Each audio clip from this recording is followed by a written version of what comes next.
malaki, hinalo na sa baboy. Kaya tataniman natin uli para may makuha uli sa susunod. Lalaki na yan. Kuhaan na ito ng panggulay. Sa susunod, harvesting ko na ito. May kapalit na itong mga okra. Ayan, yung mga okra na ano na. Sobrang dilig. Hello! Tanim tayo ng pitsay para may makuha uli. Ganito lang ito kalalaki, oh. Ano na. Kaso lang, mainit ngayon. Ewan ko lang itong mabuhay siya ngayon. May mga okra na yan, nakasanod. Ay. Bagong dilig yan. Ang lalaki na, oh. Yan ang okra. Yung gustong maggulay, pwede nang pumunta rito.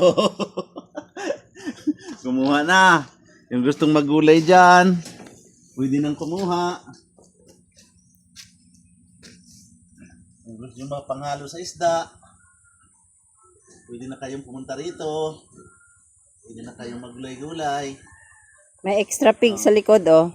Yan, may extra pig doon sa likod. Okay. 3 kwarto. May mga laman. 2, 4. Tapos ito, kamote. May kamote dito. Yung gusto ng talbos ng kamote, ito. Yan. Yung gustong kumuha ng talbos ng langka, meron din. Dahon ng guyabano, meron din. Nagbubulaklak na yung talong. Yan kay Ryan yan.